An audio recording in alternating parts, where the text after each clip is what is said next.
네, 수험생 여러분 반갑습니다. 안녕하세요. 윤정재입니다. 네, 반갑습니다.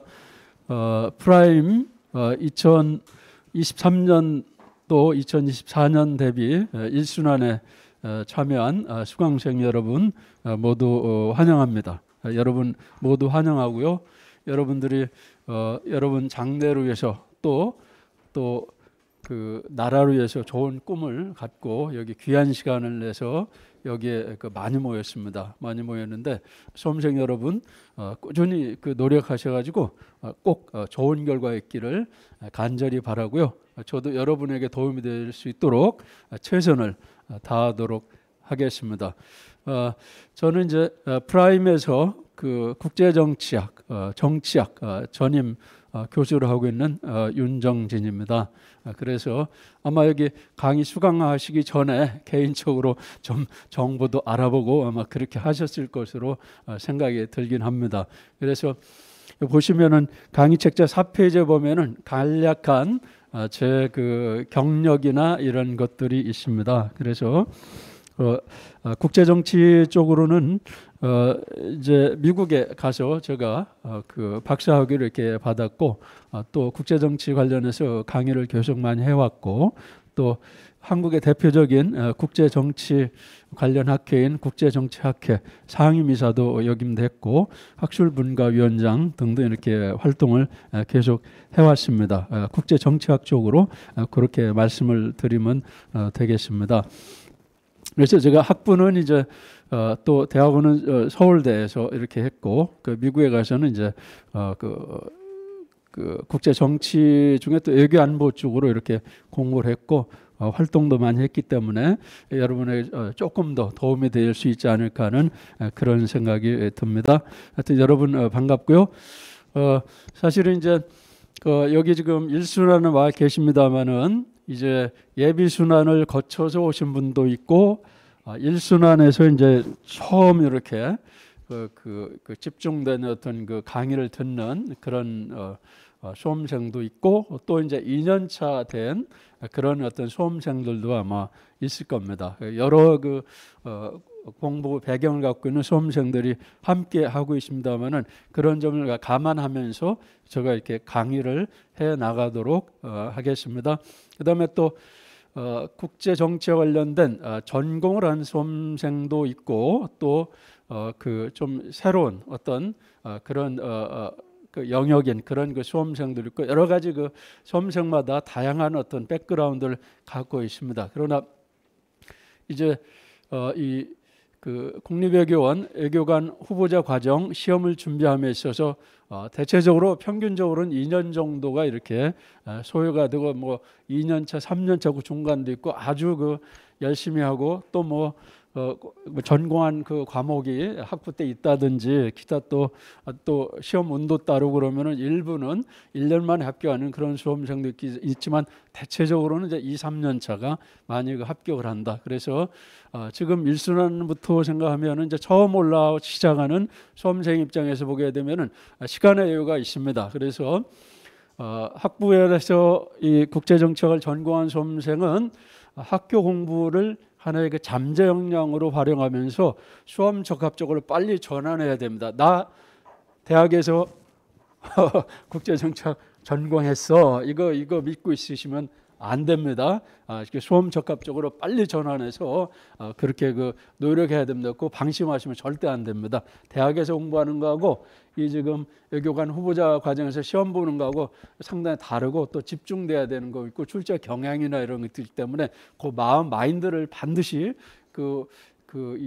바꾸셔야 됩니다. 전공한 수험생들 달리 말하면은 결국은 배우지 않은 그런 수험생들도 새롭게 시작하면서 집중하면 충분히 따라갈 수 있는 그런 내용이고 시간 여유가 많습니다. 그렇기 때문에 외교관 후보자 과정에 국제 정치 전공한 사람은 합격되는 게 아니에요. 굉장히 다양한 그러한 어떤 학문적 배경을 갖고 있는 수험생들이 다양하게 합격을 합니다. 예를 들어서 이과 공부했는데도 합격한 그런 수험생도 있고 어문계에 합격한 수험생도 있고 또 이제 경제학이라든지 정치학이라든지 국제법이라든지 관련된 전공한 수험생도 합격하기도 하고 하여튼 이 학부에서 공부한 것 그 자체만 가지고 합격이 보장되지 않는 그런 측면이 있기 때문에 하여튼 여기서 외교관 후보자 과정 전공하신다 생각하시고 그렇게 생각하면서 국제정치학 문제뿐만 아니라 국제법 그다음에 또 경제 이거 같이 이렇게 공부하시면은 충분히 합격하실 수가 있습니다. 열심히 노력하시면은 충분히 합격할 수 있는 그런 가능성이 있다 이렇게 말씀을 드리도록 하겠습니다. 여러분 다시 한번 환영하고요. 하여튼 이제 인생에 매우 그 중요한 그런 결심을 하시고 여러분들이 이 자리에 있습니다. 그래서 시간과 노력과 이런 거를 조금 많이 집중을 해서 그렇게 하면은 보다 효율적으로 보다 좀 더 일찍 안전하게 합격을 하실 수 있다 이렇게 말씀을 드리도록 하겠습니다. 여러분 모두 반갑고요. 또 이제 여기 실강생도 많이 오셨습니다만은 또 이제 첨삭반 인강 듣는 수험생들도 계신데요. 하여튼 여러분들도 이 실강으로 같이 참여하지 못하지만 뭐 강의 내용은 똑같습니다. 진행되는 내용은 똑같고 하기 때문에 잘 따라오셔가지고 하여튼 좋은 성과가 있을 수 있도록 그렇게 기대를 하고 저도 열심히 노력을 하도록 하겠습니다. 여러분 모두 반갑고요. 자 그러면은 첫 번째 그 맨 앞에 제가 제 카페에도 올리고 등등 했습니다만은 2022년 국립외교원 후보자 이치하시면 어떻게 출제됐는가, 어떻게 강의가 됐는가 이런 자료가 있습니다. 이미 보신 수험생도 있고 이제 처음 본 그런 수험생들도 있고 그러실 겁니다. 참고하시기 바랍니다. 올해 시험 문제 자체는 주제 자체가 크게 어렵게 나오지는 않았습니다. 그래서 동맹이론 관련해서 그다지 어렵지 않고 다만 이제 그 외부 게임, 적대 게임 요게 이제 보통 동맹 이론했을 때 그 방기와 그 연루의 딜레마 요게 이제 주 주제인데 그거와 쌍벽을 이루는 부수적인 적대 게임 문제가 나왔는데 그런 것들도 다 그 제가 1순환, 3순환에 나눠준 논문 자료라든지 그 2순환에는 직접 그 논문을 읽기도 하고 그랬습니다만 그런데 그 다 포함이 이미 다 됐습니다. 그리고 그다음에 패권 한정 이론은 제가 그 얘기를 했습니다만은 그 올해 대비해 가지고 아주 집중적으로 매 순환마다 거의 이렇게 모의고사를 보면서 이렇게 대비를 해왔고 그다음에 이제 유럽 협치 체제, 독일 통일, 뭐 비스마르크 체제 이거는 그냥 외교사에서 아주 그 핵심 중에 핵심이고 주류적 주제입니다. 그래서 동영상 강의에서도 제가 반복적으로 했고요.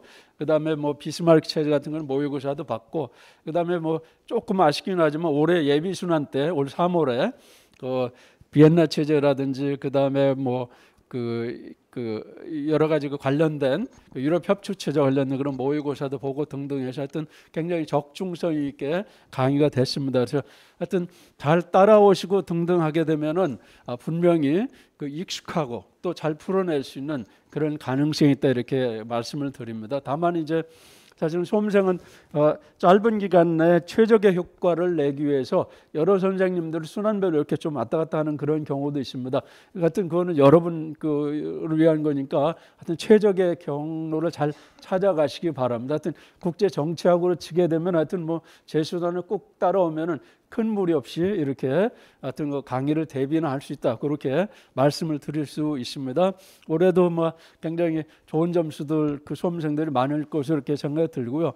작년에도 사실은 그 합격권 그 이상 제 강의 들은 수험생 약 20명 정도 이렇게 나왔습니다. 물론 최종 합격은 다 되지 못했지만은 다른 과목 때문에 이제 합격이 안 돼서 그렇지 국제정치학만으로는 그 정도 나왔기 때문에 우리가 30몇 명 선발하는데 뭐 그렇기 때문에 국제정치학으로서는 뭐 제가 강의하는 것 자체로서는 큰 무리 없이 한다 이렇게 말씀을 드릴 수가 있어요. 그렇게 보시면 되겠습니다.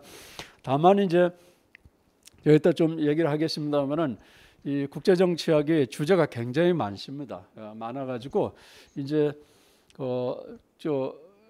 출제 경향과 출제 빈도와 출제 주제별 어떤 순환 주기나 이런 걸 보게 되면서 조금 집중을 해줍니다. 집중을 전체적으로 이렇게 해주면서 강의를 하기 때문에 그래서 적중이 조금 더 잘 되는 그런 강의가 이루어진 편이다 이렇게 보시면 되겠습니다. 작년도 그렇고 올해도 그렇고 한데요. 이런 거는 이제 여러 가지 오랫동안 뭐 가르친 경험이라든지 그 다음에 뭐 약 15년 이상 그 문제나 이런 걸 다 분석을 해가지고 이런 그 각 영역별로 출제된 문제라든지 신출된 문제라든지 이런 걸 갖고서 강의를 하기 때문에 그렇게 그 대비를 하게 되면 큰 무리가 없습니다. 이렇게 보시면 되겠어요. 그래서 저는 그렇게 얘기를 합니다.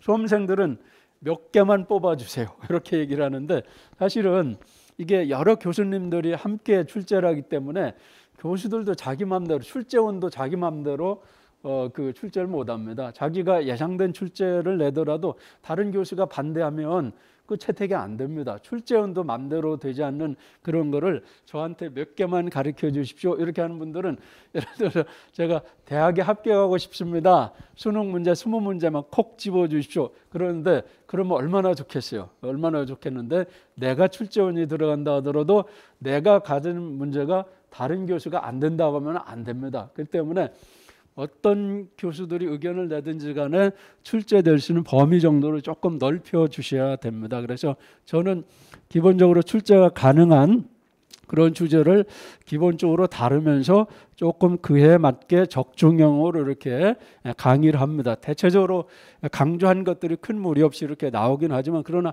가끔 가다 보면 약간 구석에 있는 것이 이렇게 나오기도 하고 등등하기 때문에 사실은 뭐 출제위원들은 언제 어디서 낼지는 사실 명확하지는 않습니다. 그렇기 때문에 그런 면에서 하여튼 불이탈을 피하도록 이렇게 이제 강의를 하면서 이렇게 대비를 해 나간다 이렇게 말씀을 드릴 수가 있어요. 그래서 요거는 참고로 적중형 강의의 내용은 참고로 이렇게 보시면은 되겠습니다.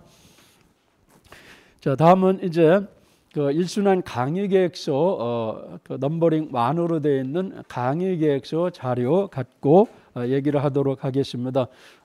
조금 아마 그 수험생 생각 조금 더 추가로 와가지고 자료가 좀 부족한 것 같은데 그거는 좀 조치가 될 수 있도록 그렇게 하겠습니다. 그렇게 하도록 하고요. 네, 그래서 전체적으로 그 책자에도 개요가 나와 있습니다만은 그거 이제 책자에 있는 거 보셔도 되고 첨부로 나눠준 자료를 보셔도 됩니다. 그래서 제 강의의 전체적인 특징은 여하튼간에 하여튼 뭐 제가 대학 강의를 하는 것이 아니고 그죠? 학문적으로 막 성숙시키고 막 이런 그런 것보다는 하여튼 여러분들 목표는 외교관 후보자 과정 합격하시는 거기 때문에 거기에 굉장히 그 실용적으로 이렇게 강의를 해나가는 쪽으로 가게 된다 이렇게 말씀을 드리면 되겠습니다. 그래서 강의 특징은 일단은 아까 얘기했지만 좀 포괄적으로 이렇게 다뤄줍니다. 그래서 불이탈을 만나시지 않도록 불이탈 만나면은 정말 불안해집니다. 30점짜리 처음 보는데 이러면 결국 70점짜리 가지고 합격 점수가 나오는데 65점 맞아야 되는데 거의 그 70점 문제를 거의 100점 풀어야 되는데 그렇게 나오기 어렵습니다. 결국 불이탈을 안 만나야만 합격이 안정적으로 될 수가 있어요. 그렇기 때문에 여러분 좁혀서 공부하려고 생각하시지 마세요.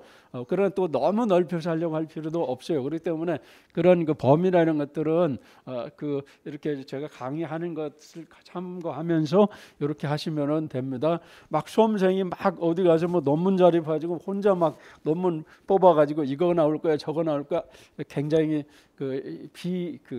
효율적일 수가 있습니다. 막 그렇게 공부하는 수험생들이 있어요. 막 이 책 저 책 막 하게 되는데 저한테 무슨 책 읽었느냐 이런 책 읽었습니다. 그 책을 왜 읽었느냐 시험에 안 나올 것 같은데 뭐 다른 수험생이 추천해줘 이렇게 하고 있으면 안 됩니다. 그래서 여러분 시간을 효율적으로 사용하기 위해서는 하여튼 효율적인 어떤 그런 어떤 적중형 강의 이런 데 초점을 맞춰 늘 생각을 하시기 바랍니다. 그렇기 때문에 필요하면은 그 질문을 수시로 할 수 있도록 제가 카페를 운영하는 것 자체가 바로 그런 데 있습니다. 내용상에 대해서 질문도 하고요. 또 여러 가지 관련된 그 궁금한 사항들 이렇게 얘기를 하게 되면은 제가 시간이 되는 대로 이렇게 친절하게 답변을 하고 있기 때문에 그런 걸 또 잘 활용하셔도 됩니다. 그래서 대체적으로 이제 기출 문제를 전체적으로 지금 기출문제 자료도 드렸습니다만은 우선 국제정치학 자료도 있고 통합논술 자료도 있습니다. 통합논술은 국제정치학, 경제, 이제 국제법이 함께 나오기 때문에 저는 그 국제법, 경제에 대해서는 그 문제에 대해서 얘기할 수 있는 저기는 아니고 국제정치학과 관련해서 강의하고 등등 하면서 일부 이렇게 얘기를 할 겁니다. 그러나 국제통합논술에 초점을 맞추기는 어렵습니다. 제가 강의하는 과목은 이제 국제정치학 과목이기 때문에. 그러나 대체적으로 통합논술의 국제정치학 문제도 본 과목을 잘 하고 있으면 상당히 답을 잘할 수 있다라고 이렇게 보시면 되고요. 다만 국제통합논술 문제를 처음 보는 수험생들은 세상에나 이렇게 구체적인 막 이슈가 많이 나오네, 뭐 이런 거 어떻게 다 공부하나 이렇게 생각하는데, 그 대부분 그런 시사적 이슈 자료는 다 줍니다. 거기는 주고 그걸 분석해내는 능력을 주로 물어보는 그런 경향이 있습니다. 그러나 그런 가운데 이제 이론적인 틀은 본 과목에서 활용하는 그런 측면이 있고, 시사적인 거지만 본 과목에서 다뤄진 그런 내용들, 이런 것들이 이제 나오게 되면은 좀 더 수월하게 이해를 할 수가 있습니다. 그래서 예를 들어서 2021년 같은 경우는 이제 그 기후 변화 관련된 그 파리 기후 변화 체제 이런 게 나왔습니다만 논문 읽기라는 대해서 다 시사 이슈에서 다뤄졌었고요. 올해는 이제 경제 제재 이런 문제 같은 경우는 그 영역 이론 편에서 굉장히 자세히 다뤘습니다. 그래서 그렇게 해서 본 과목을 공부하면서 이렇게 하게 되면 일정 정도 준비가 되고, 거기에 뭐 아주 구체적인 이슈나 이런 것들은 그냥 자료를 줍니다. 그거는 그 수험생들이 일일이 이렇게 공부를 다 할 수가 없습니다. 기본적으로. 그렇기 때문에 그거는 너무 걱정하지 마시고 그렇게 좀 하시기 바랍니다. 그래서 하여튼 국제정치학 과목을 하게 되면서 통합논술에 대해서 생각을 계속하면서 이렇게 공부를 해나가는 게 좋습니다. 많은 수험생들이 국제정치학, 경제, 국제법만 공부하고 통합논술은 2차 시험 들어가기 직전에 어떻게 할까? 뭐 이렇게 막 공부하는데 미리미리 문제 유형도 보고요, 생각도 하고요, 이런 등등 하면서 이 1순환부터 그 문제라도 이렇게 먼저 이제 보시고 이렇게 하면서 하게 되면 내가 공부할 때 뭐 자료를 보고 할 때 막 어떻게 해야 되는구나 이런 감이 잡힙니다. 처음에 그래서 우리가 계획을 잘 짜고 가야만 효율적이고 적중형으로 공부를 할 수가 있다, 이렇게 말씀을 드릴 수가 있어요. 그래서 그런 건데, 여튼간에 기출 문제를 잘 봐야 되고요. 그 다음에 이제 모든 문제가 다 기출문제가 아닙니다. 늘 신출문제가 나와요. 그래서 우리가 기출문제가 배우는 거 상당 부분이 그 당시 수험생에는 신출문제였습니다. 여러분들도 내년이든 혹은 내후년이든 2차 시험장에 앉아있으면 신출문제가 상당 정도 나오게 됩니다. 그렇기 때문에 기출문제에만 얽매여 있는 그런 수험생들, 그 사고에 집착하고 있는 그런 수험생들은 좋은 점수가 나오기 어렵습니다. 기출문제 절반, 기출문제도 그대로 나오지 않고 변형돼서 나옵니다. 그런 게 절반, 신출문제 절반, 이런 마인드를 가지고 공부를 하는 사람이 충분히 잘 대비를 할 수 있다. 그 마인드 꼭 갖고 계시기 바라고요. 그 다음에 그래서 일단은 공부를 기본적으로 그 주제 영역별로 다양한 것을 이렇게 소화를 해서 사실은 어느 주제가 나오든 간에 대비를 해야 됩니다. 대비를 해야 돼요. 그래서 그걸 기본으로 이렇게 하시고요. 그 다음에 좀 효율적으로 해야 됩니다. 그래서 예비순환은 이제 기본 학습 정도 했고, 이제 1순환은 핵심을 숙지하는 그런 단계입니다. 충분히 이해해서 숙지하는 단계예요. 그래서 예비순환 하지 않고 처음 1순환으로 온 수험생들은 약간은 예비순환 거쳐서 온 수험생보다 조금 로드가 조금 더 있을 겁니다. 그러나 이제 어떤 1순환 단계에서는 숙지해 나가는 단계로 벌써 들어가야 됩니다. 그거 이해를 하시고요. 그래서 이제 모의고사를 보시다 보면은 이제 2년차 된 수험생하고 1순환에 앉아 있지만은 또 예비순환을 거쳐서 온 수험생하고 비전공인데 지금 1순환에 처음 온 수험생하고 약간 차이가 있습니다. 그런데 그렇기 때문에 그 비전공이면서 여기서 1순환 처음 시작하는 수험생들은 조금 더 집중해서 공부를 조금 더 많이 하셔야만 그것이 메이크업이 된다, 이렇게 생각하시면 되겠습니다. 그렇게 보시면 돼요. 그렇게 이제 따라오시면 됩니다. 따라오시면 되고, 그다음에 이제 중요한 그 핵심적인 거는 여러 순환에 걸쳐서 반복적으로 제가 강의를 합니다. 모든 순환에 꼭 같지는 않습니다. 추가 자료가 계속 있고 등등하기 때문에 그래서 그렇지만 하여튼 핵심적인 부분은 그 부분이 이제 활용될 가능성이 있기 때문에 일정 정도 반복형으로 이렇게 되게 됩니다. 그러나 그것만 가지고는 충분히 대비가 되지는 않습니다. 추가적인 자료라든지 나중에 뭐 논문 읽기라든지 그다음에 다양한 모의고사를 본다든지 이런 식으로 하면서 이렇게 완성을 해나간다 이렇게 보시면은 되겠습니다. 그렇게 보시면 돼요. 그래서 대체적으로 이제 예비순환 그다음에 일순환은 완전 적중형으로 들어가기는 쉽지는 않습니다. 쉽지는 않고 그렇기 때문에 일단은 여기 지금 넓은 주제를 다 소화한다 이런 개념으로 가면서 일부 이제 추가된 내용, 심화된 내용 이런 거 논문 읽기도 일부 하기도 하고 예비순환과 달리 그런 것을 좀 심화시켜 가면 됩니다. 다만 수험생마다 출발 선상이 다르기 때문에 그거를 좀 인정하면서 이렇게 가는 것도 괜찮습니다. 왜냐하면은 그 모의고사를 봤는데 누구는 뭐 100점 만점에 80점이 나왔는데 나는 30점이 나왔네. 다른 수험생도 처음 시작할 때 비슷했습니다. 그렇기 때문에 처음 시작하는 수험생 뭐 더 잘 볼 수 있습니다. 잘 보고 등록할 수 있고 그래서 거기에 너무 연연하시지 마시기 바랍니다. 지금은 출발선상에 있기 때문에 이제 처음 하는 그런 수험생들은 그런 측면을 이제 인정하면서 이렇게 메이크업을 쭉 해나가게 되면은 일정 단계에 가면은 그 같은 그 레벨 수준으로 이렇게 올라갈 수 있기 때문에 그걸 말씀을 드립니다. 그렇게 보시면 되고요. 그다음에 제가 이제 처음 여기 강의를 하면서 보니까 수험생들이 어떤 조언을 받지 못하고요.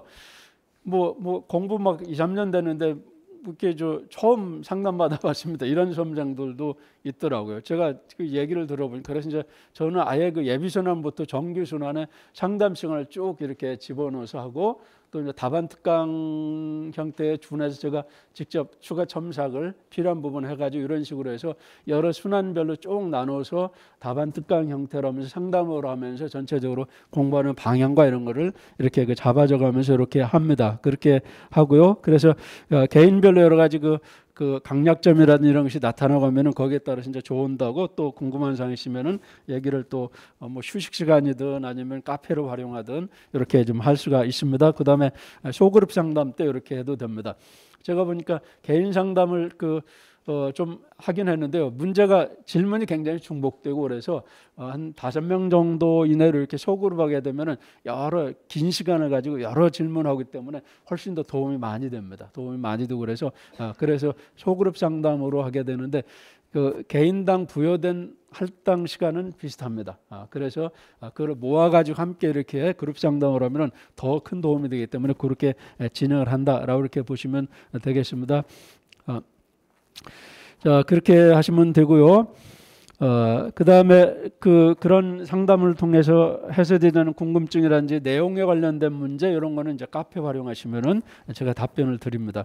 그다음에 또 하나는 이게 여러분들이 이제 뭐 대학에서는 뭐 레포트 중간에 하나 정도 뭐 중간고사, 기말고사 정도 이렇게 이제 대충 공부를 하게 되는데 사실은 뭐 레포트도 뭐 주면서 뭐 3주 뒤에 가져와라 뭐 이런 식으로 하잖아요. 그죠? 여러분들은 그냥 문제 받고 2시간 내에 모든 것을 쏟아부어서 답안을 만들어내야 되기 때문에 대학 공부하고 큰 차이가 있어요. 물론 뭐 중간고사나 기말고사를 필기형으로 보는 경우 뭐 그 유사한 그런 측면들이 있기는 있을 겁니다. 있긴 있는데 사실은 이 외교관 후보자 과정은 문제는 크게 3개 지문으로 3문제로 나오지만 종합적인 능력 평가라고 해서 막 이론과 이런 걸 막 엮어서 내고 이런 시사적인 이슈와 엮어서 내고 등등하기 때문에 사실은 이게 상당히 다양한 지식을 갖고 있으면서도 응용 연계시키는 능력이 굉장히 필요합니다. 그렇기 때문에 그런 측면을 대비하기 위해서는 모의고사를 계속 봐야 됩니다. 그래서 제가 이렇게 얘기를 합니다.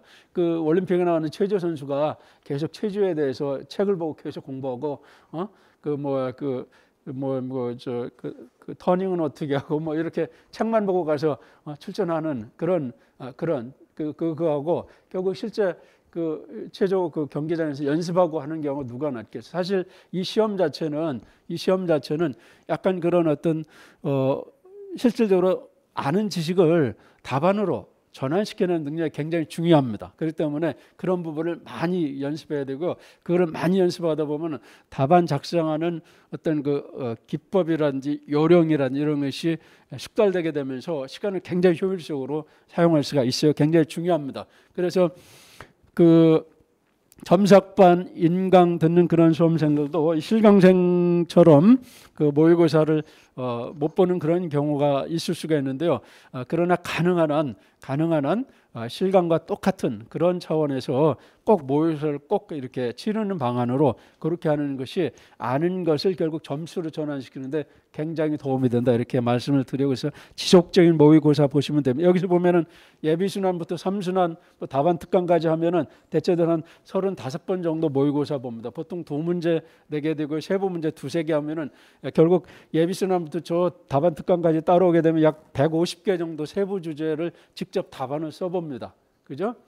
그렇기 때문에 거기서 그 유사한 문제가 나오고 등등 했어요. 그 실력이 금방 차이가 있습니다. 그래서 답안 작성하는 거 굉장히 중요합니다. 여러분 많이 그 연습을 하셔가지고 되고요. 그다음에 다음 순환 쭉쭉 가면서 답안 작성 그 횟수를 계속 늘려나가고 그 스킬을 이렇게 늘려가는 거 굉장히 중요하다, 이렇게 말씀을 드립니다. 다만 이제 답안 작성할 때 순환별로 약간 그 난이도의 차이가 있습니다. 예비 순환하고 1순환하고 2순환하고 이제 3순환하고 난이도가 계속 차이가 있으면서 이렇게 가게 됩니다. 그렇게 보시면 돼요. 그렇기 때문에 크게 이제 그 단계별로 잘 따라가면은 큰 무리가 없다, 이렇게 말씀을 드리고요. 답안 작성 관련해서는 제가 답안 작성 요령 관련해서 얘기하겠지만은 답안을 해설할 때 그때 하나하나 세부적인 코멘트를 누적적으로 계속 해드립니다.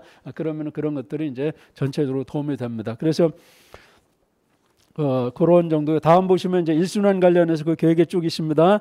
그래서 책자는 이제 4권으로 이렇게 돼 있고요. 14시 시작해서 15시 30분 끝나는 그런 거지만 대체적으로 뭐 모의고사가 있으면 모의고사 끝나고 15분 뒤에 강의를 시작합니다. 60분짜리면은 60분짜리 시험 보고 그 15분 휴식하고 그 다음에 70분짜리면 70분 끝나고 15분 뒤에 이렇게 쭉 합니다. 그래서 그렇게 하기 때문에 조금 그 15시 30분보다 조금 늦어질 수 있기 때문에 그 계획 여러분 뭡니까 일과 계획 자체를 하여튼 18시까지 강의가 진행될 수 있다라고 이렇게 생각하시고 그렇게 하시면 어떨까 하는 그런 생각이 듭니다.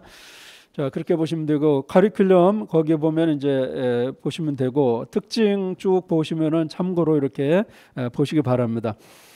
그다음에 이제 그 외교사 관련해서는 동영상 특강 자료를 이렇게 제가 마련해서 여러분들이 이제 매주 토요일 날은 실강 수업이 없고 그 동영상 특강을 여러분이 시청합니다. 요거 뒤로 절대 늦추지 마시기 바랍니다. 요거 남들 다 그 커리큘럼에 맞춰가지고 또박또박 하고 있는 거를 이게 동영상 시청이라고 해서 나는 뒤로 밀어놔야죠. 언젠가 할까 이러다가 2차 시험 직전에 가서 아이고 안 됐는데 이런 수험생들이 종종 있습니다. 2차 시험장 들어가기 전에 굉장히 안타깝습니다. 미리미리 하셔야 됩니다. 미리미리 외교사 분량이 꽤 많습니다. 그렇기 때문에 미리미리 해놓지 않으면 나중에 가서 그 충분히 대비가 안 됩니다. 이거 정규 커리큘럼이라고 생각하시고 꼭 강의 들으시고 그렇게 하시고 또 필요하시면은 관련된 책 현재 뭐 최근으로 보게 되면은 뭡니까 그 김영구 선생님 그 세계교사하고 그 다음에 박건영 선생님 국제관계 2개 책 보면은 현재는 크게 벗어나지는 않습니다. 물론 뭐 주제에 따라서 뭐 그런 것이 아닌 그런 것이 일부 좀 뭐 한미동맹 역사적으로 뭐 이렇게 뭐 기술에 이런 게 좀 있기도 하고 등등 했지만은 하여튼 큰 범위 내에서 그 두 책이 있습니다. 그래서 제가 그 책을 중심으로 핵심을 요약을 했지만은 워낙 많기 때문에 이게 좀 요약된 것도 뭐 한 200페이지 정도 되는데 그 2개 책 전체하면 한 뭐 거의 한 2000페이지 되지 않을까 좀 생각이 드는데 1500페이지, 2000페이지 그게 요약되어 있습니다. 그래서 일단은 그걸 가지고 들으시면서 그 다음에 열심히 공부하는 수험생은 반드시 책을 읽습니다. 저 맥락이나 이런 것들을 쭉 포함해서요. 그렇기 때문에 그런 것들을 하기 때문에 미리미리 시작하시기 바랍니다. 외교사 지금부터 시작하셔야 됩니다. 예비순환부터 이미 시작했습니다. 지금부터 시작하고 쭉 해서 그거를 외교사는 이제 히스토리컬 팩트를 좀 잘 알아야 됩니다. 거기에다가 이제 이론 겹치는 거죠. 이론은 이제 본 과목에서 배웁니다. 본 과목에서 배우고 그러기 때문에 그런데 히스토리컬 팩트 자체를 모르고 있으면 이게 적용이 안 됩니다. 좋은 점수가 나오기 어려워요. 물론 이제 외교사는 그냥 이론이 적용되지 않은 순수한 외교 사적인 문제로 나오는 그런 경우도 있습니다. 응용이 떨어지는 이거 아냐 모르냐 이런 문제도 있긴 합니다만은 하여튼 미리미리 잘 시작하시기 바랍니다. 그래서 제가 적절하게 모의고사 몇 번 정도는 외교사 문제도 이렇게 모의고사에 포함시켜서 이렇게 보도록 하겠습니다. 자, 그렇게 하시고요. 그 다음에 제가 이제 수험생 여러분들이 합격한 수험생들 보통 읽었다는 필독서들이 있습니다. 그래서 필독서 본인이 다 읽는 게 가장 좋습니다. 그래서 다 정리하고 그런 게 좋습니다. 물론 필독서의 핵심적인 내용이나 이런 것들은 제 강의 책자에 여기저기 막 들어가 있습니다만은 30페이지 이런 것들 이런 것들이 두세 페이지나 한두 페이지 이런 식으로 축약되어 있기 때문에 그런 부분을 조금 미리미리 책을 읽어 주시면 좋습니다. 그러나 좀 바쁘고 그런 경우는 서로 그 챕터를 나눠서 요약해서 그걸 공부하는 그런 프로그램이 있습니다. 그래서 제 카페에서 그거를 진행을 합니다. 진행을 하시고요. 그래서 우수 회원이 되시면은 여기에 참여를 할 수가 있습니다. 참여를 해서 우수회원에서 참여한 사람을 책별로 신청을 받아가지고 그 사람들만 이제 자료를 요약해서 최우수 회원 코너에서 참여한 사람끼리만 공유하고 요약된 자료는 제가 지워버립니다. 다음 프로그램에서. 그렇기 때문에 참여한 수험생만 그거를 서로 공유할 수가 있습니다. 그렇게 보시면 돼요. 그래서 이제 그거는 제가 이제 곧 그걸 올릴 겁니다. 올려놓으니까 그거를 이제 우수회원이 되셔가지고 어떻게 진행되는지 이런 걸 활용하셔가지고 하시면 됩니다. 약 지금 4주 이상 되기 때문에 미니멈 4권 이상 책은 좀 소화를 시킬까 지금 이렇게 생각을 하고 있습니다. 그렇게 보시면 돼요. 그거는 이제 희망자만 하시면 됩니다. 희망자만 하시면 돼요. 그렇게 하시면 되겠습니다. 수강제 혜택은 쭉 보시면 되고요. 여기 이제 예비순환 종합반 실강 수강생 같은 경우는 여기 끝나면 이제 1순 5%를 제가 별도로 추가적으로 이렇게 프라임 측하고 무관하게 이렇게 카카오페이로 드리고 매 최우수 모의고사 실강생 모의고사 2만 원 카카오페이 수고했다고 이렇게 나중에 강의 끝나면은 모아서 이렇게 제가 드리도록 하겠습니다. 그 다음에 2023년 국립외교원 2차 시험 합격 경우에는 소정의 축하금을 이렇게 제가 드리도록 하겠습니다. 그렇게 참고 이렇게 하시기 바랍니다. 자, 다음 페이지 보시면은 강의 진행 내용입니다. 요거 쭉 이렇게 이제 보시면 되고요. 처음 강의 이렇게 임하는 수험생들은 요 리스트를 쭉 보시면 되겠습니다. 참고 쭉 하시기 바랍니다. 이게 우리가 다 배워나가는 내용이고 남들도 다 배웠습니다. 처음 이렇게 하는 수험생들은 이게 참 새롭구나 이런 생각이 드시지만은 이게 이제 1순환도 하고 2순환도 하고 3순환도 이렇게 하게 되면서 핵심은 반복하고 등등하기 때문에 이게 충분히 소화가 되어 간다 이렇게 보시면 되겠습니다. 제가 보기에는 어려워서 이게 좀 모르겠다 이런 거는 그다지 없습니다. 국제 정치학 속에서는 어려운 수학 공식 있는 것도 아니고 다만 이제 여러 주제가 있기 때문에 그런 것에 빨리빨리 익숙해지도록 하는 그런 어떤 학습 열이라든지 어떤 약간 반복 이게 필요하고 또 약간 숙지가 좀 필요합니다. 재료가 있어야만 글감 재료가 있어야만 이게 답안이 작성되기 때문에 그런 특징이 있다라고 생각하시면 되고요. 제가 쭉 이렇게 강의를 해나갈 겁니다. 그렇게 보시면 되고 나머지는 이제 참고 이렇게 해주시면 되겠습니다.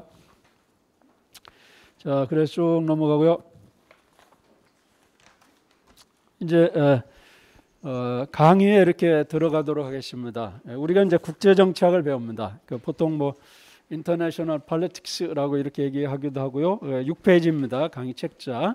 2023년 대비용으로 2022년 대비를 갖고 있는 경우는 약간 페이지 수에 약간 차이는 있지만 내용상에 아주 크게 대폭적이 된 게 아니기 때문에 그 인근을 이렇게 찾아보시면 되겠습니다.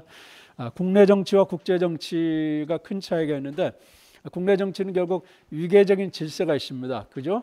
그러나 국제 정치는 위계적인 질서가 없습니다. 물론 힘에 의한 위계 질서는 있지만 형식적으로, 공식적으로, 법적으로 세계 정부가 없기 때문에 각 주권 국가는 형식적으로는 평등합니다. 그런 가운데 결국 개별 주권 국가 위에 더 이상의 정부 형태가 없다고 해서 무정부 상태라고 하는 게 국제 정치의 하나의 큰 특징들이다라고 보시면 되고 특히 이제 국가가 주요한 행위자라는 그런 특징이 있다. 그런 거 보시면 되겠습니다. 그다음에 국제 관계라는 용어가 있습니다. International Relations인데 국제 정치와 정치적 측면 이런데 조금 초점이 맞췄자면 국제 관계는 국제적인 정치적 측면, 국제적인 경제적 측면, 문화적 측면, 다양한 측면을 조금 함께 다루는 그런 건데 뭐 용어로서는 사실 혼용되어 있다 이렇게 보시면. 그다음에 세계 정치, 그다음에 글로벌 정치 뭐 이런 것이 있습니다. 세계 정치는 이제 국가 외에도 비국가 행위자들도 중요하게 보는 그런 특징들이 이렇게 나타나는 그런 측면들이 있고요. 또 글로벌 정치는 이제 지구촌 전체에 미치는 기후와 환경 문제라든지 인권 문제라든지 뭐 세계적인 핵 확산 문제라든지 테러 문제 이런 이슈들을 함께 이렇게 다루는 것을 이렇게 포함시키는 그런 경향성이 있다 이렇게 보시면 되겠습니다. 그러나 전체적으로 이 용어들이 뭐 혼용돼서 사용되는 그런 측면들이 있다. 그런 정도만 이렇게 구별을 하시기 바랍니다. 처음 이제 들어온 그런 수험생들을 위해서 그렇게 말씀을 드립니다. 다음은 그 7페이지에 보시면은 국제정치학 수험 포커스입니다. 출제 경향하고 그 다음에 학습 범위, 국제정치 학습 방법 등 이런 게 있습니다. 그 부분 뭐 책자에 있기 때문에 핵심만 이렇게 짚고 가겠습니다. 첫째, 국제정치는 그 제 책 기준으로 하면 이론 책자하고 그 다음에 영역 책자가 있는데 이게 매번 가변적입니다. 그래서 올해 같은 패권한 정도는 저희 이론 편에 있고요. 그 다음에 동맹 같은 경우는 영역 이론에 들어가 있습니다. 그 외교사 문제는 외교사 편에 들어가 있고 등등 이렇게 있는데 어떤 경우는 뭐 이론적으로만 나오는 경우도 있고 뭐 등등 이렇게 있는데 그런 어떤 이론은 거의 꼭 들어가는 그런 경향들이 있다라고 이렇게 봐도 되겠습니다. 근데 국제정책 공부하면서 이론만 열심히 하고 영역 부분을 안 하는 그런 수험생들이 많아요. 저하고 만나기 전에. 근데 동맹이론, 이 이론 부분에 잘 안 다뤄집니다. 크게 나옵니다. 핵 문제 뭐 이런 등등. 그렇기 때문에 이거 여러분들 그 영역 이론 부분도 함께 공부해야 됩니다. 여러분 이제 일순환 상황이 있기 때문에 제가 가르치는 책자 중에 기본 이론 말고 영역 이론도 중요한 출제 비중을 갖고 있고 내가 반드시 생각해야 됩니다. 2차 시험 직전인데 영역적으로 뭐 공부한 게 있었는데 저는 기본 이론은 강합니다. 그렇게 나오기를 바라고 있습니다. 이렇게 하고 있으면 안 돼요. 아무거나 나와도 여러분 답을 할 수 있어야만 됩니다. 그거 이렇게 말씀을 드립니다. 그렇게 되면 되고요. 그래서 또 여러 가지 주제들이 많은데 뭐 매년 뭐 이게 중복적으로 나오지는 않습니다. 그래서 예를 들어서 이제 많이 나오는 주제가 결국 중국 문제, 미중 문제, 핵 문제, 동맹 문제입니다. 그렇게 보시면 돼요. 2019년, 2021년 미중 문제 나왔습니다. 그죠? 그렇게 나왔고 그 다음에 이제 2020년, 2022년 동맹 문제 나왔습니다. 그 다음에 또 2019년에 핵 문제 조금 이렇게 나왔었고 큰 이슈들이 이렇게 있는데 이제 그런 것들로 이슈도 있고 이론도 이제 예를 들어서 뭐 현실주의도 있고 자유주의도 있고 이제 쭉 이렇게 중요한 것들이 있기 때문에 약간 그 순환만 섭니다. 매년 따다다다 이어서 나오는 거는 거의 없습니다. 그렇게 보시면 돼요. 그러면 저 같은 경우는 이게 지금 이게 언제 나오겠다, 뭐가 나오겠다. 작년 같은 경우 세력균형론이 나온 지 오래돼가지고 세력균형론 막 했잖아요. 그 다음에 예를 들어서 올해 같은 경우는 지금 세력전이론 2019년에 세력전이론하고 2019년 패권 안정론 같이 나오는데 2021년에 세력전이론 다시 나왔어요. 그러니까는 패권 안정론도 벌써 함께 나올 주기가 됐기 때문에 집중적으로 강의를 하잖아요. 그런 식으로 해서 약간 주제별로 순환이 있습니다. 1, 2년 차이나 이런 정도는 뭐 있을 수 있고 등등 했지만 그런 거를 감안하면서 해야 됩니다. 그런다 그것이 딱 맞아떨어진다 이렇게 뭐 보기는 어렵죠. 그래서 집중하면서 또 혹시 다른 게 나와도 대비도 하고 이렇게 하면서 우리가 여러 순환을 가게 되면은 이렇게 집중도 되고 빠지지 않게 공부도 하고 이렇게 해나갈 수 있다 이렇게 말씀을 드리면 돼요. 들으시시오. 통합 문제로 출제되는 그런 경향이 있습니다. 그래서 올해 외교사 문제 같은 경우는 뭐 국제정치 분석 수준을 아주 이렇게 묶어서 나왔습니다. 작년 같은 경우는 외교사 문제 가지고만 나왔고 그 전에도 그랬고 그 이전에는 또 그 국제정치 이론하고 외교사 문제 한국전쟁 관련해서 이렇게 엮여서 나오고 등등 해서 그런 적이 있는데 그런 식으로 엮여서 나오기도 하고요.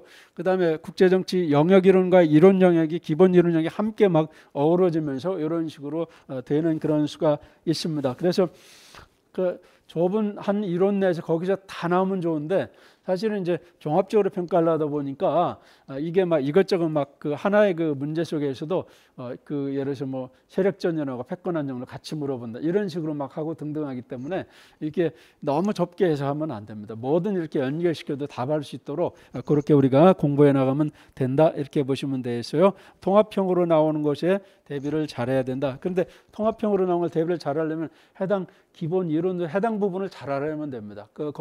그것이 잘 돼야만 응용이 됩니다. 응용이 돼요. 근데 이 기본 공부를 안 하고 응용만 하려고 막 모의고사만 막 풀고 그런 수험생들이 있는데 그렇게 공부하시면 안 됩니다.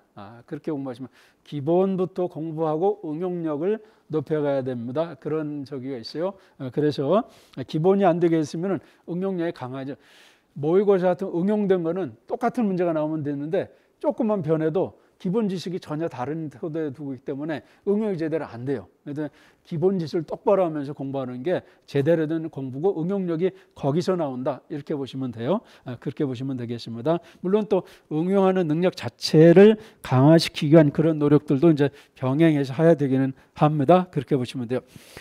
근데 출제 주제 같은 경우는 뭐 기출문제에서 그 재활용되는 그런 측면도 있습니다. 뭐 동맹 같은 경우는 뭐 그 이전에 좀 나오고 등등 했기 때문에 거기서 일부 활용되는 게 오지만은 또 그 동맹에 대해서 나오긴 하지만은 기존에 안 나온 내용을 또 추가적으로 물어보기도 하고 이런 식으로 해서 좀 그래도 한번 예를 본 것이 있고 하게 되면 그래도 친숙하긴 하죠. 그죠? 그런 점이 있습니다. 그 다음에 국립외교원 외교관 후보자 문제 기출문제 보시면 절대 안 됩니다. 그 국립외교원 외교관 후보자 문제 기출문제가 다시 활용되는 정도가 굉장히 낮습니다.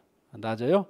그렇기 때문에 입법고시, 행정고시, 그 다음에 행정고시 국제제약 선택 문제 이걸 함께 보면서 기출문제를 공부해야 된다. 제 책자에는 그게 다 같이 들어가 있습니다. 여러분의 파일로 나눠준 거는 이제 국제정치학 기출문제만 나눠졌기 때문에 그것만 가지고 하시면 안 됩니다. 그래서 올해 같은 경우 예를 들어서 뭐 여기서 물어보면서 이제 분석 수준 가지고 물어봤잖아요. 그런 경우는 예를 들어서 행정고시 국제정책 선택 과목에서 2번이 나왔고 그 다음에 또 다른 영역에서도 이렇게 나왔고 다른 영역에서 그게 나온 겁니다. 그렇기 때문에 이게 다른 데서 중요하게 좀 다뤄지기 때문에 이 외교관 후보자 쪽으로 들어올 수도 있다 이렇게 생각을 대비를 하게 되면서 딱 나오게 되면 이제 그 대비를 합니다.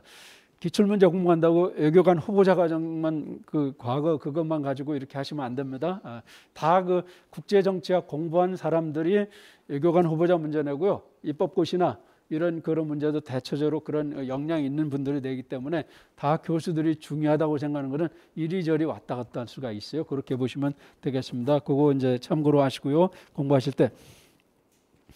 그 다음에 이론과 현실의 결합성 수준인데요. 순수하게 이론적인 문제가 나온 경우는 이론만 잘하면 고득점이 금방 되는데 대부분 이슈와 연계시켜서 물어봅니다. 그래서 올해 같은 경우는 동맹 문제 관련해서 이론만 물어보면 뭐 이론 같은 경우는 뭐 논문 읽기나 이러면 착착착 나오는데 한미동맹과 관련해서 적용해 보시오. 이러면은 한미동맹에 대해서 공부하는 사람은 이론만 끝하고 그 다음에는 소설을 써야 돼요.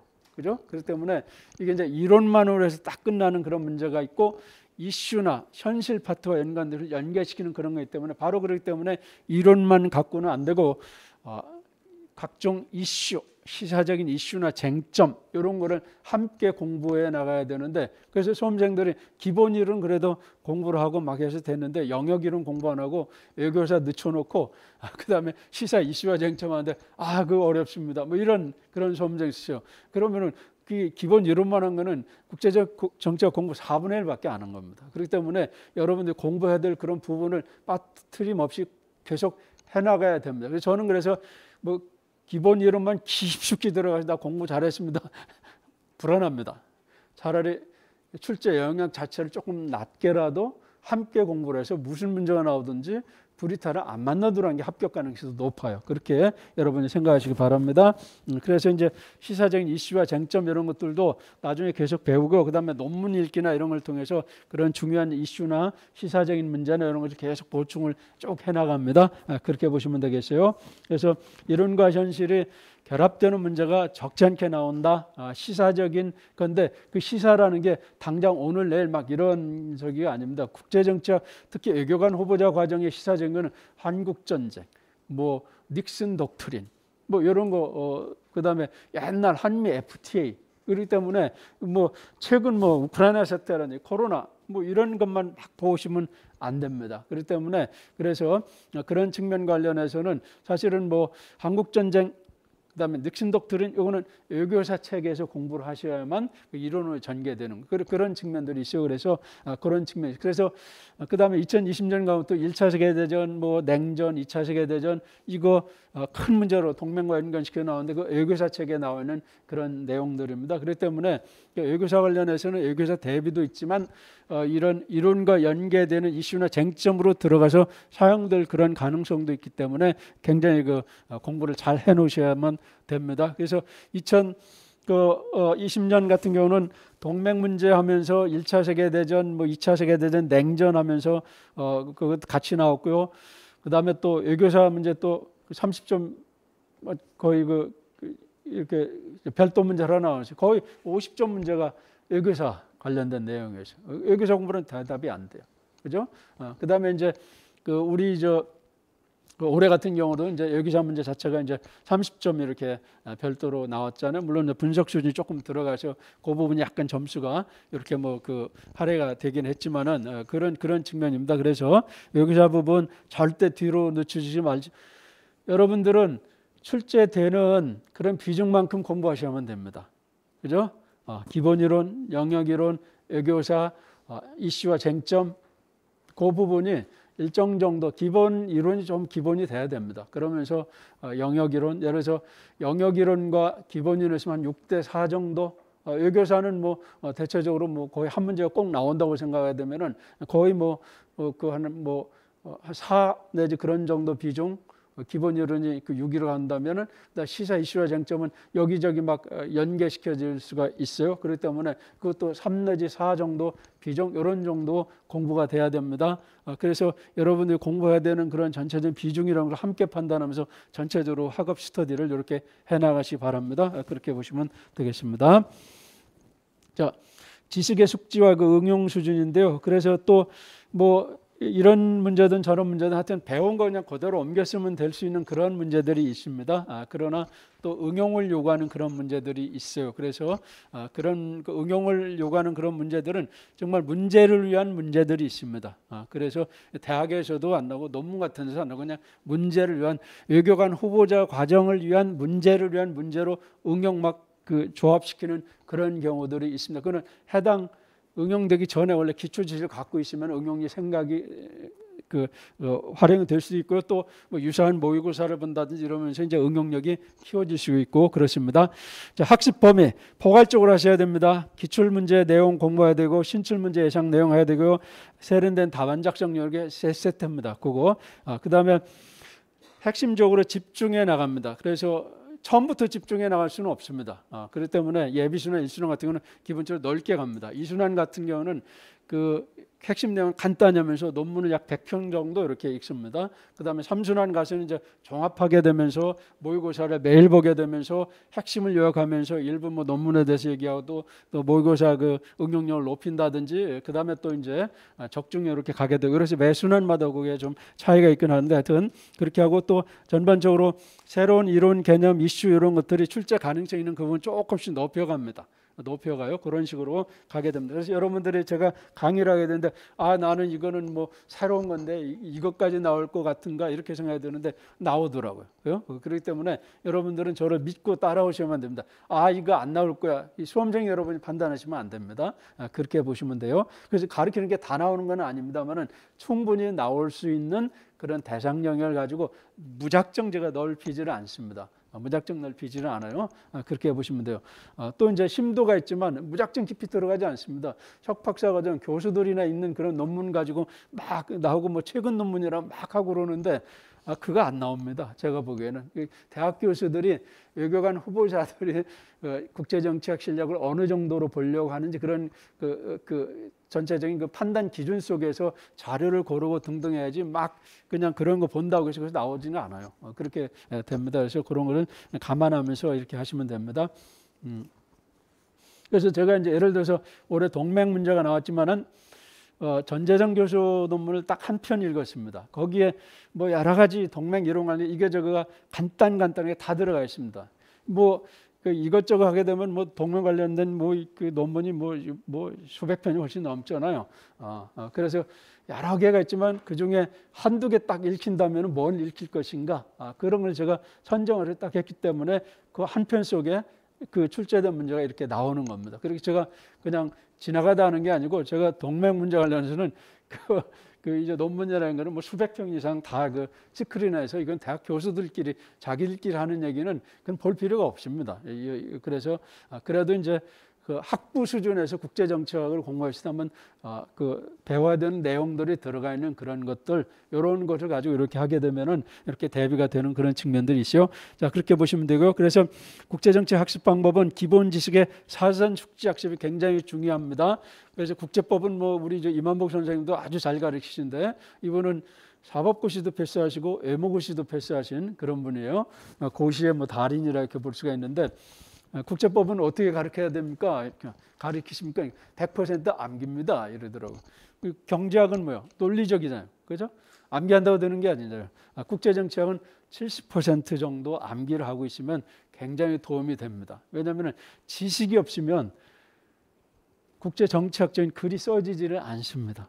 그래서 조금 그 어렵고 하더라도 지식을 많이 숙지하려고 이렇게 이해하는 정도 가지고는 합격권 점수에 도달하기 조금 어렵습니다. 그 심도가 왜냐하면 열심히 공부하는 수험생은 다 숙지를 하거든요. 그래서 제 강의 그 1년 듣고 2차 시험 합격한 그런 친구 어떻게 공부 1년 만에 이렇게 합격했었더니 하여튼 교수님들은 처음부터 끝까지 제가 다 그냥 숙지를 했습니다. 근데 하여튼 교수님 책에서 다 나왔대요. 거의 대부분 나왔대요. 그렇게 해서 결국은 1년 만에 합격한 그런 수험생들도 있어요. 근데 뭐 제 책을 다 한다고 해서 다 그대로 나온다는 그런 건 아니지만 그만큼 숙지가 중요하다. 그 친구가 한 말이 저는 다른 데에서는 이해하는 과목을 알고 있었는데 교수님은 숙지를 하라고 하시대요. 그래서 숙지를 해봤는데 정말 도움이 됐습니다. 이렇게 얘기를 했어요. 그래서 여러분들 이게 단순히 그냥 개념 몇 개 가지고 이렇게 풀어 쓰는 그런 과목이 아닙니다. 학문입니다. 학문이에요. 시사 상식이 아닙니다. 그렇기 때문에 숙지를 좀 하려고 이렇게 노력을 쭉 하시고 그렇게 하시면 됩니다. 그래서 저는 뭐 가능하면은 자기 나름대로 있던 단권화라고 이렇게 하는데 조금 핵심 내용과 용어나 이런 것들을 이렇게 정리하는 그런 직접 하는 수고를 좀 하면 좋겠다. 열심히 공부하는 수험생들 그렇게 해 나갑니다. 그렇게 말씀드립니다. 제 책자 자체가 그 어떤 글로 풀었으면은 수험생들이 읽기 어려워가지고 좀 요약을 했고 책자 속에 몰드체로 된 게 핵심입니다. 핵심이에요. 그렇게 보시면 돼요. 이제 사실 그게 단권화보다 조금 넓어요. 그렇기 때문에 뭐 잘 기억하고 그런 수험생은 그냥 뭐 이 책 가지고 제가 공부해도 뭐 숙지가 됩니다. 이런 수험생도 있지만 혹시 필요하면은 숙지가 잘 안 되고 그런 수험생들은 조금 더 간추려서 이렇게 자기가 직접 써보고 하시면은 숙지가 좀 더 잘 됩니다. 그렇게 보시면 돼요. 응용 문제 해결 연습, 이거 계속 기본 지식이 되게 되면서 그런 문제를 풀어본다든지 기출 문제를 보게 된다면서 어떻게 막 얽어지고 이렇게 응용이 되고 연계되는 이런 걸 좀 보게 됩니다. 그런 것을 하게 돼요. 그 다음에 기출 문제 분석을 통한 건데 이제 기출 문제는 어떤 의미가 있냐면은 문제들이 어떻게 출제됐지, 그동안 주제별로 어떻게 출제 그 빈도수를 이렇게 순환되어 왔지 이런 걸 볼 수가 있고, 그 다음에 뭐 시사적 이슈나 이런 것들은 어떻게 공부를 이런 것들을 기출 문제를 통해서 경향성을 이렇게 해낼 수 있습니다. 그런 것들은 제가 다 반영을 해서 강의 속에 이렇게 쭉 해나가게 됩니다. 그런 측면이 있고요. 그 다음에 또 기출 문제 중에 재응용될 가능성이 있는 그런 것들이 있습니다. 그런 부분들은 다시 재강조를 하면서 이렇게 그 강의를 또 해나갑니다. 그렇게 보시면 되고요. 또 아까 얘기했듯이 다른 영역 기출 문제도 이렇게 유심히 이렇게 봐야 됩니다. 그래서 작년에 입법고시 수석한 친구가 제 그 강의한 내용 중에 이제 RTP라고 그 보호 책임 그 부분 그 부분을 잘 써가지고 제 강의책에 있는 그래가지고 국제 정책 잘 봐가지고 수석했다고 그러더라고요. 인사로 찾아왔었는데 그 문제는 그 입법고시나 행정고시에는 없습니다. 결국은 5급 행정 국제정치학 선택 과목이죠.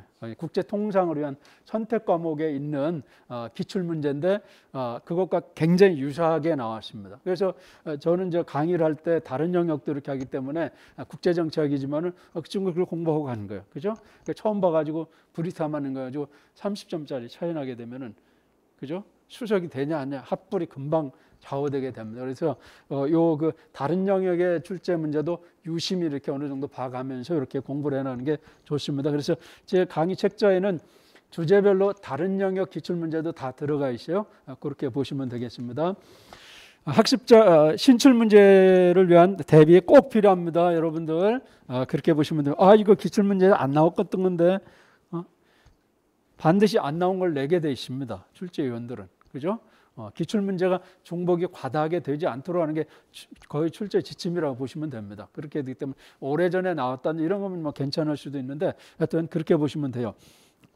그래서 기출 문제도 나오더라도 변형된다든지 아니면은 동맹에 대해서 나오지만 동맹에 대해서 A라는 것에 문제가 나오는데 동맹에 대해서 B, C, D 나올 문제가 많잖아요. 주제만 동맹일 뿐이지 B, C, D에서 나오는 거예요. 그죠? 다른 데서 그렇게 그 정도만 해도 이제 그 연관성이 좀 있도록 이렇게 공부가 될 수가 있어요. 그렇게 보시면 되겠습니다. 학습 자료 활용 방법 수험서를 기본화하시기 바랍니다. 제 수험서는 여러 필독서 그다음에 여기 뭐 여러 선생님들이 가르치는 여러 가지 그 수험서들 그다음에 또 여러 가지 기타 그 각 주제별 전문서들 이런 걸 다 제가 종합해서 이렇게 한 겁니다. 이거 뭐 그 대학 교재도 아니고 여러분 그 시험을 위한 교재형으로 제가 만들었습니다. 그렇기 때문에 굉장히 그 효과적으로 이렇게 사용될 수 있는 그런 것이다. 그래서 처음 이 정도도 공부가 안 됐다면 여기부터 빨리 그 메시를 해나가면서 기타 이렇게 넓혀가셔도 됩니다. 그렇게 보시면 돼요. 물론 이제 뭐 그 차례들 할 필요는 없습니다. 수험서 공부하면서 개론서도 하고 전문도서도 하고 학술 논문서를 이렇게 가도 됩니다. 그렇게 가도 돼요. 그래서 수험서 정도 하고 일순환에서 이제 개론서 필독서 읽기 정도 이렇게 가고 그 다음에 뭐 전문서 같은 거 이제 일부 소개해주고 전문서 내용도 일부 이제 강의하면서 이렇게 어느 정도 그 소화가 됩니다. 그 다음에 학술 논문은 일순환에는 핵심적인 것만 이렇게 주제별로 한두 편 정도 이렇게 그 가게 될 겁니다. 그것도 뭐 적지는 않은데 그 다음에 이순환에 가서 이제 조금 더 그 집중적으로 이렇게 살펴보고 그렇게 합니다. 그렇게 하시면 되겠어요. 그 순서를 이렇게 하시면 어떤 수험장은 저는 논문만 한 200편 읽고 준비를 하렵니다. 이렇게 해야 되는데 굉장히 그 비효율적이다. 제가 이렇게 얘기를 했습니다. 왜냐하면은 논문은 주제가 좁습니다. 좁아요. 그죠? 하나 울타리가 있는데 그 이제 제가 공부하는 불이탈을 피하는 방법은 울타리를 전부 이렇게 쳐놔야 됩니다. 기본적으로. 그 중에 이제 조금 더 그 해에 집중해야 되는 부분이 있고 해서 이렇게 이제 해야 되는데 이 논문은 주제가 좁기 때문에 듬성듬성 빈 곳이 너무 많아요. 너무 그 때문에 기본 지식을 토대로 이렇게 하면서 이렇게 대비하는 게 훨씬 더 그 효율적이다 이렇게 보시면 돼요. 그러니까 불이탈을 안 만나야 됩니다. 기본적으로 그렇게 하시면 돼요.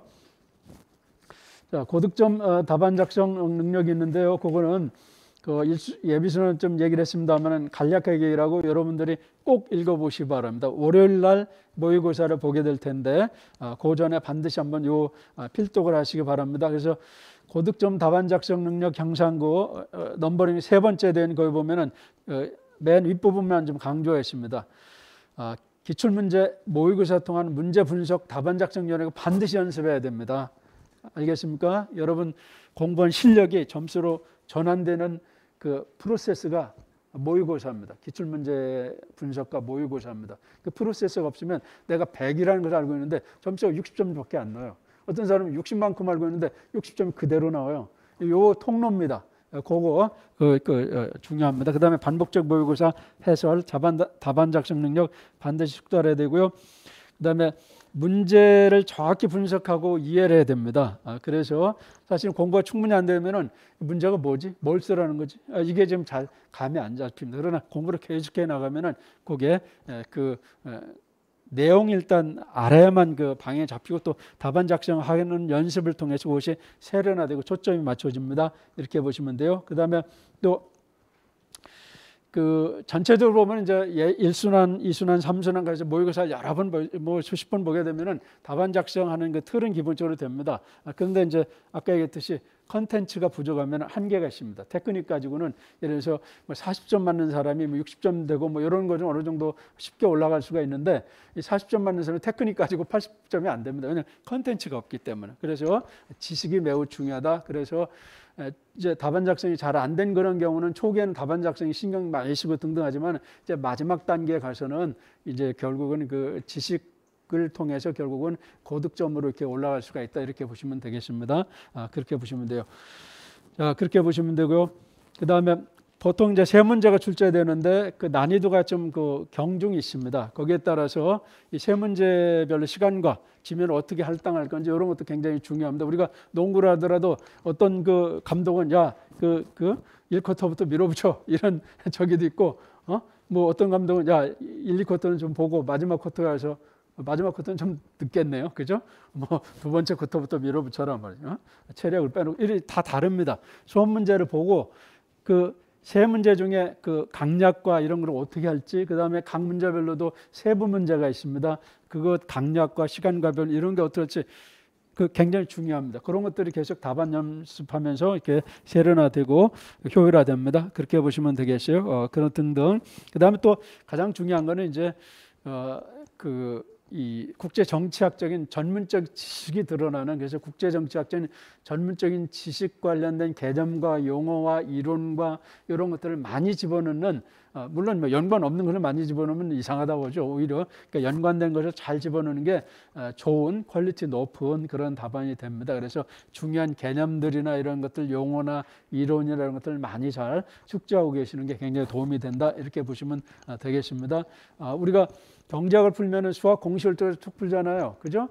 다만 그 국제정책은 공식이나 뭐 수학 공식이 별로 없습니다. 그러나 개념과 이론과 혹은 데이터와 이것이 바로 그 경제학으로 보면 수학 공식과 데이터 값이라고 보시면 돼요. 그렇기 때문에 그런 부분은 우리가 공부를 잘 해 놓으셔야만 됩니다. 그렇게 보시면 되겠습니다.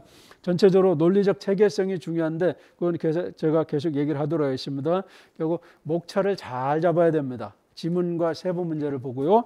그 다음에 그 내용의 타당성은 배운 지식과 그 다음에 여러 가지 그 내용들 보면 다음 페이지에 보면은 어떤 뭐 지식, 이론적인 지식, 학자의 주장, 그 다음에 뭐 사례, 사건, 데이터 이런 걸 통해서 자기 주장을 이렇게 그 정당화시켜야 됩니다. 분량의 충분성인데요.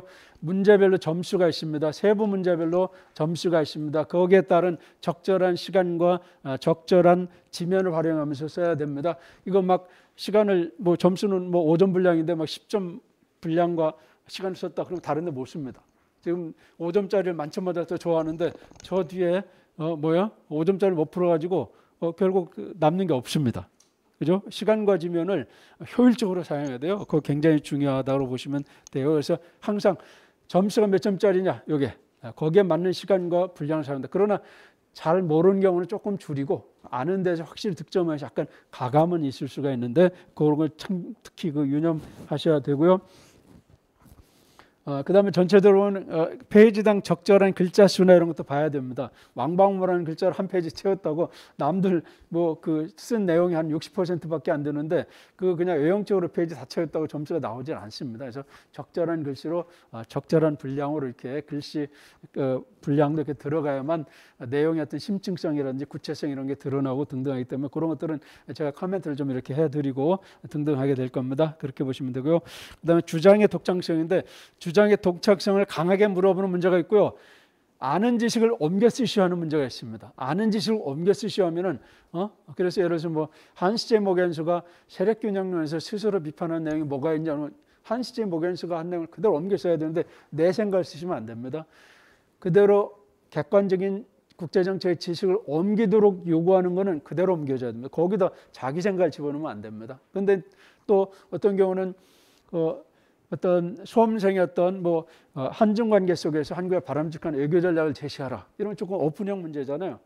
그러면 이제 자기 나름대로 틀을 잡아서 이렇게 할 여지가 좀 있습니다. 다만 그렇다고 해서 생각나는 데 쓰는 게 아닙니다. 국제정책의 지식을 활용해서 이게 뭐 균형 이론이 좋겠다, 아니면 편승 이론이 좋겠다, 아니면 해칭 이론이 좋겠다, 뭐 이런 식으로 하면서 이런 국제정책 지식을 활용하면서 자기 나름대로 틀을 잡아서 가는 것이지 그냥 자기가 생각나는 그런 걸 쓰는 건 아닙니다. 그렇기 때문에 항상 국제정책 답은 국제정책 지식을 토대로 해서 가게 된다. 옮겨 쓰라고 했던 네 맘대로 솜상 맘대로 쓰라고 했던 다 국제정책 지식을 토대로 쓰여지는 거예요. 그렇게 보시면 되겠습니다. 글씨는 가독성이 좀 좋으면 좋습니다. 일순환 단계이기 때문에 가독성이 안 좋은 솜상은 안 좋은 상태로 어떻게 버틸까지 마시고 반드시 가독성을 개선할 수 있도록 이렇게 가시기 바랍니다. 실제로 필체를 교정하기 위해서 필체 교정하는 전문가 선생님을 찾아간 그런 솜상도 있습니다. 정말 안 읽어집니다. 제가 봐 본인만 읽어지고 남들은 못 읽는 그런 거는 점수가 안 나옵니다. 그러나 뭐 대부분 잘 읽어지는데 그래도 답안이 좀 가독성이 어느 정도 보장될 수 있도록 하는데 뭐 3, 40명 하면 2, 3명 정도가 잘 안 읽혀지는 그런 경우가 있어요. 그래서 혹시 만약에 그런 수험생이 있다면은 그 개선해서 2차 시험장에 들어간다 목표를 갖고 이렇게 조금 그거는 나중에 저한테 질문해도 좋고요. 그렇게 좀 생각하시기 바랍니다.